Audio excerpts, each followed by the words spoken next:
This channel does not promote any violence, harmful, or illegal activities. All content provided by this channel is meant for an educational and information purpose only. মহালয়ের ভোরে বাঙালির ঘরে ঘরে শোনা যায় মহিষাসুর মর্দিনী। চারিদিকে আলোচিত হন বীরেন্দ্র কৃষ্ণ ভদ্র। তবে কতজনই বা জানেন মহিষাসুর মর্দিনীর স্রষ্টাকে? কার হাতে তৈরি কালোজয়ী মহিষাসুর মর্দিনী? বৈদ্যনাথ ভট্টাচার্য ওরফে বাণী কুমার, ইনি হলেন মহিষাসুর মর্দিনীর সৃষ্টিকর্তা। তাকে নিয়ে একটি বিশেষ প্রতিবেদন।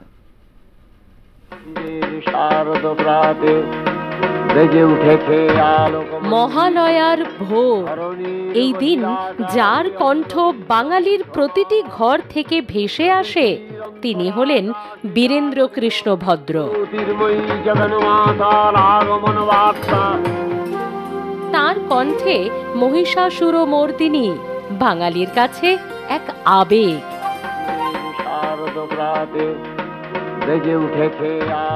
গায়ে কাঁটা দেয় সেই অনুভূতি।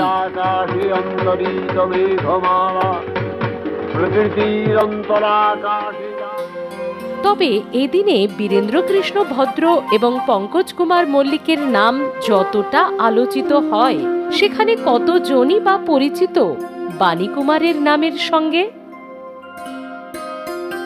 অনেকে আধো আধো শুনেছেন এই নাম, তবে মহালয়ার ভোরের সঙ্গে তিনি যে কতটা ওতপ্রোতভাবে জড়িত তা অনেকেরই অজানা। যার সোনার হাতেই লেখা হয়েছিল এই মাস্টারপিস, বাণী কুমার, যার আসল নাম বৈদ্যনাথ ভট্টাচার্য, তিনিই হলেন মহিষাসুরমর্দিনীর স্রষ্টা। 1907 সালের 23শে নভেম্বর হাওড়ার আমতার কানপুরে মামার বাড়িতে জন্মগ্রহণ। হুগলির আটপুরের বাসিন্দা ছিলেন তিনি। হাওড়ার এক স্কুল থেকে পড়াশোনা, প্রেসিডেন্সি থেকে ইংলিশে অনার্স, পাশাপাশি চলে সংস্কৃত নিয়ে চর্চা। কাব্যরসিক উপাধি পান বাণী কুমার। কর্মজীবনের প্রথমে টাকশালে চাকরি করতেন, পরে যোগ দেন অল ইন্ডিয়া রেডিওতে। স্ক্রিপ্ট রাইটার থেকে বেতার অনুষ্ঠানের পরিচালক ছিলেন তিনি। অল ইন্ডিয়া রেডিওতে কর্মরত থাকাকালীনই তার হাতেই সৃষ্টি হয় কালোজয়ী মহিষাসুরমর্দিনী। বাংলায় 1339, ইংরেজিতে 1932 থেকে 1962 সাল পর্যন্ত মহিষাসুরমর্দিনী সরাসরি সম্প্রচার করা হয়েছিল। তখন ছিল না কোনো টেপ রেকর্ডিং এর চল।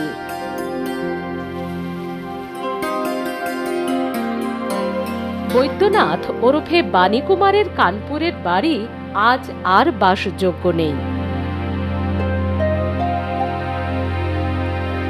পরিণত হয়েছে ধ্বংসস্তূপে। ধ্বংসাবশেষে জন্ম নিয়েছে অগুন্তি আগাছা। সুযোগ বুঝে সেখানে বসবাস শুরু করেছে সাপ, ব্যাঙ।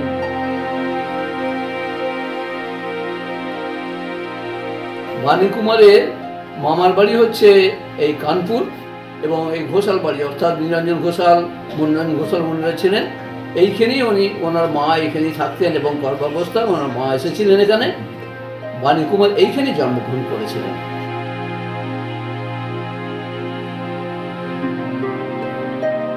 বহুকাল আগে একবার দেখেছি ওনাদের ফটোতে, একটা ফটো আছে ওদের বাড়িতে, সেই ফটো আমি দেখেছিলাম। ছবি দেখে বলেছিলাম যে ইনি বাণী কুমার। বাণী কুমারের জন্মস্থান কিন্তু কানপুরে। উনি মামা বাড়িতেই জন্মেছিলেন এখানে, মামা বাড়ি তো। আর ওনার অরিজিনাল বাড়ি হচ্ছে আটপুরে, যেটা আমরা ছোটোবেলা থেকে শুনেছি, বা আমরা ছিলেন আমাদের বয়স্ক যারা ছিলেন সে প্রতি ঘোষাল ওনারা বাবা হিসেবে। আর তখন রামকুমার চট্টোপাধ্যায় আসতেন, উনি আসতেন, এসে এখানে করতেন। তারপরে ওনার সম্বন্ধে আমরা ছোটোবেলা থেকে শুনেছি। তারপরে উনি আসতেন এখানে, তখন আমরা খুব ছোটো, উনি আসতেন, তখন রামকুমারবাবুর সঙ্গে আসতেন, এ করতেন এখানে। অনেকবার এসেছিলেন। বাগনানে কানপুরে, সেখানে কিন্তু তার ভাঙাচোরা অবস্থায় রয়েছে তার বাড়ি, এবং সেখানে একেবারেই বাত্য রয়েছেন বৈদ্যনাথ ভট্টাচার্য, যিনি কিনা মহালয়ের স্রষ্টা।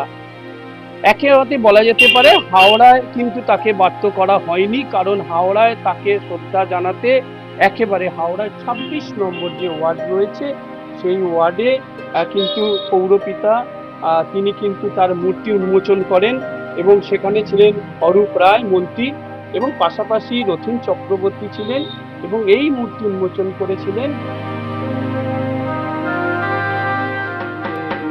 শারদ প্রাতে বেজে উঠেছে আলোকমঞ্জিত। ইন্টারনেটের যুগে রেডিও সারা বছর নিশ্চুপ থাকলেও মহালয়ার সকালে তা বেজে ওঠে। প্রতি বছরই সোশ্যাল মাধ্যমে আলোচিত হন বীরেন্দ্র কৃষ্ণ ভদ্র। তবে সবার অগোচরে হারিয়ে যান বাণী কুমার তথা মহিষাসুরমর্দিনী সৃষ্টিকর্তা বৈদ্যনাথ ভট্টাচার্য। হাওড়া থেকে রণজিৎ রায়ের রিপোর্ট, আর প্লাস নিউজ।